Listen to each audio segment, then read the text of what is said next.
ሰላም ሰላም እንዴት ናችሁ ደህና ናችሁ? እኔ ክብሩ ይስፋ መድኃኔዓለም ደህና ነኝ። ዛሬ ይሄው እንግዲህ አትክልትን እንሰራለን።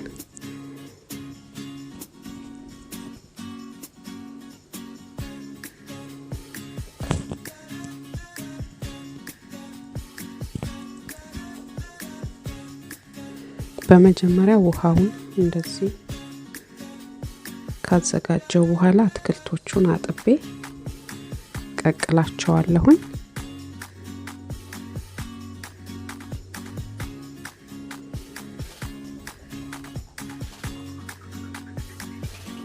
ቀይ ስሩን ለብቻ ነው መቀቀለው ከለሩን ያኛውን እንዳይቀይርብኝ።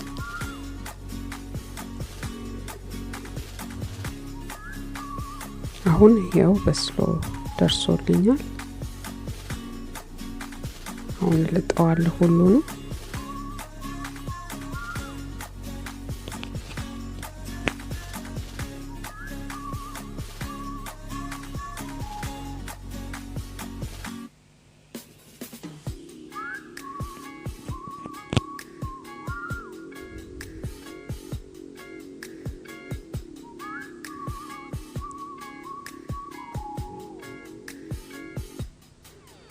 ያው አትክልትን ድንቹ በጣም እንዳይበስልባችሁ እንዳይቦካ ለመቆራረጥም እንዲመችን አሁን ቀይ ስሩንም በዛም ልጠውና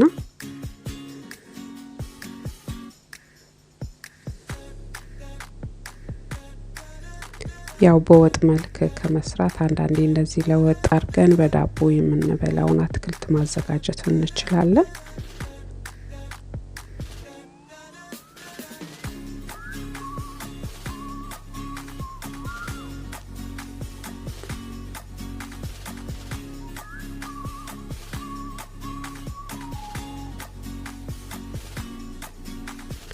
አሁን ሙሉንም እንዲከላጥኩ በኋላ በክብ ክብ ነው የምቆርጠው።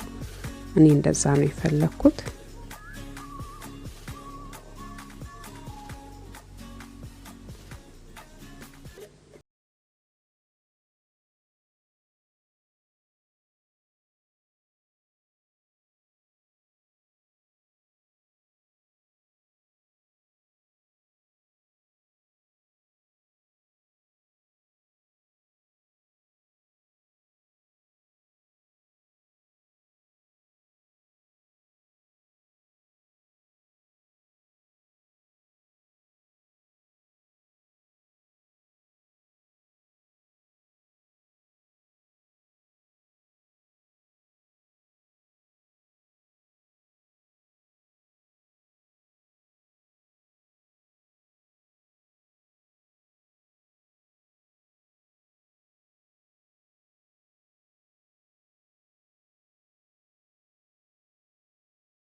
እንደዛ ከጠበስኩ በኋላ እንደምታዩት ይኸው ቀይ ሽንኩርት ጨምርበታለሁ።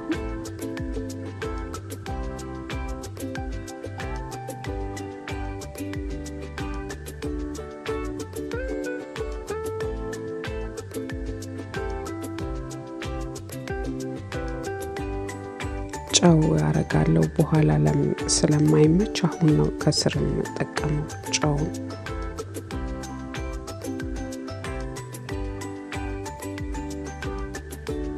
ከላይ ስናረግ ላይ ዋሃድልን ስለሚችል ነው።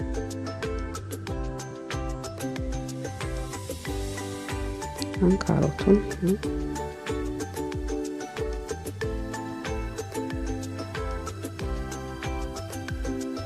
ትንሽ ሰዓት ነው ካሮቱን ጠበስ ማረገው፣ ብዙ አይቆይም።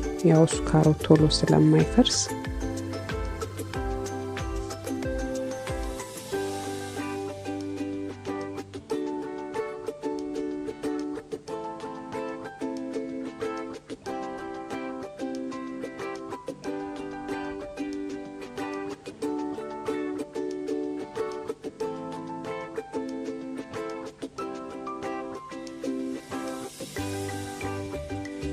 አሁን ድንቹን ጨምራለሁ።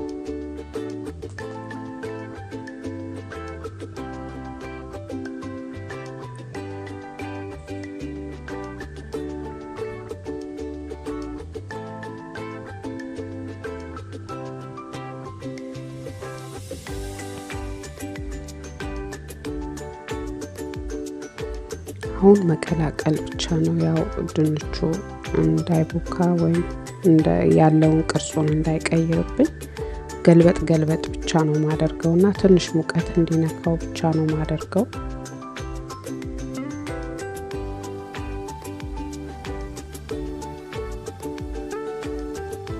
የመጨረሻ ቆንጆና የሚጣፍጥ አሰራር ነው። አንዳንዴ በእንጀራ ብቻ የሚበላን አርገን ከምንሰራ እንደዚህ ጠብሰን በዳቦ ቀየር አርገን ስንመገበው በጣም ነው የሚጣፍጠው። በጣም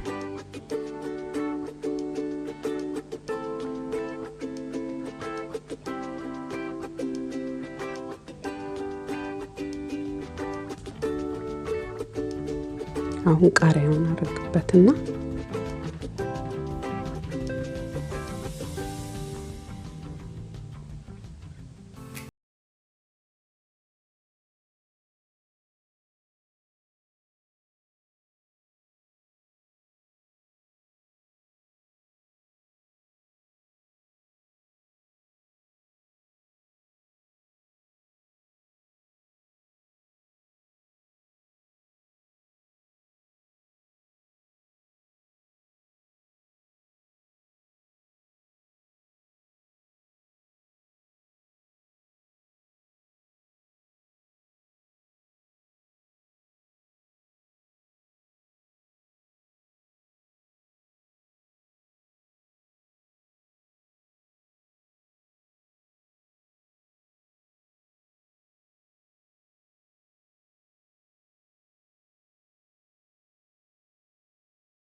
ታዩት በቃ ለደረቅ ብሎ ተጠብሶ በዳቦ እንደይበላ አድርጌ አዘጋጅቻለሁ። በአጋጣሚ ደግሞ ጎመንም ስለነበረ መሃል ላይ ያደረኩና ቲማቲም ቆራርጬ ያው ሎሚ ምናምን አድርጌበት ለአይነት በዛ እንዲል አድርጌ ይሄው በዚህ መልኩ አዘጋጅቻለሁኝ።